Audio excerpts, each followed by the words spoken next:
प्रदेश के मेरठ में गौरक्षक नकुल उदयवीर सिंह के खिलाफ दर्ज मुकदमे को उनकी बहन ने राजनीतिक षड्यंत्र बताया।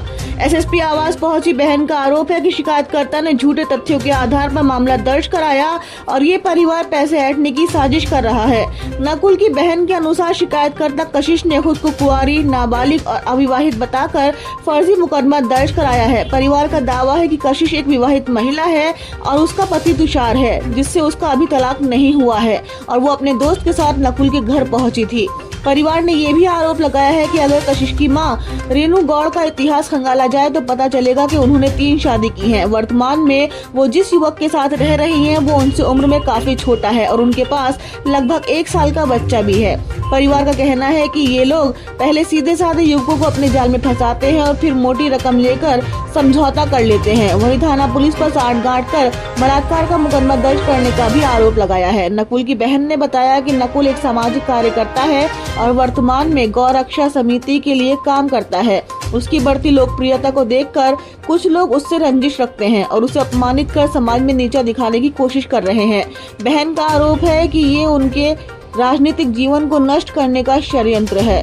नकुल का कोई आपराधिक इतिहास नहीं है, इसलिए मामले में निष्पक्ष जांच कराने के लिए पीड़ित परिवार एसएसपी से शिकायत करने के लिए पहुंचा। बाहर से आया हुआ था, वो घर पे सो रहा था।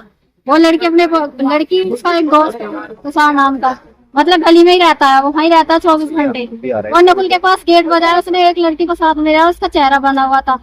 नकुल बाहर को चला गया, वो उस टाइम पे बाहर को चला गया दूध लेने के लिए। वो आया घर में घुस के, भैया जानने वाली उसकी दादी रहती है वहीं साइड में लड़की। जब तक उसे नकुल को पता नहीं था ये लड़की वो, उन्होंने चेहरा बांध रखा था क्योंकि बाइक पाई थी। फिर वहां से वो जैसे मेरा भाई दूध लेकर आया, उसने देखा कि ये पड़ोसी की लड़की है।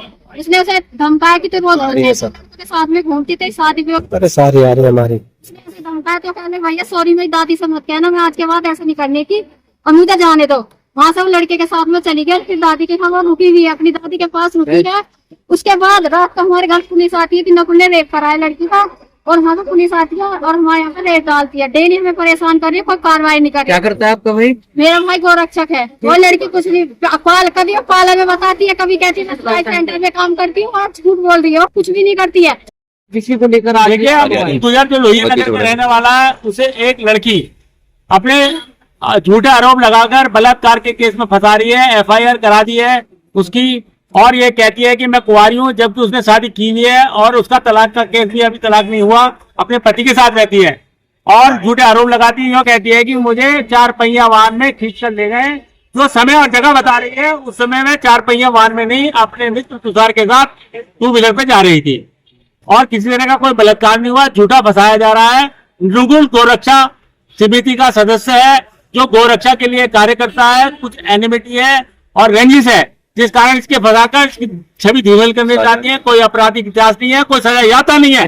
ये महिला जो है परवेश बिहार की रहने वाली है। इसका रिकॉर्ड खराब है क्षेत्र के अंदर। इसकी मां ने 34 शादी की है और अपने से आधी उम्र के लड़के के साथ रहती है और एक बच्चा है उसके पास, अभी 1 साल से कम उम्र का उसके साथ है। तो इसने दबाव में या तो भ्रष्टाचार किया है या किसी के अंडर प्रेशर कार्य कर रही है और सुनने के लिए तैयार नहीं है, कोई फुटेज तैयार देखने के लिए तैयार नहीं है, किसी सीसीटीवी कैमरे को नहीं दिखा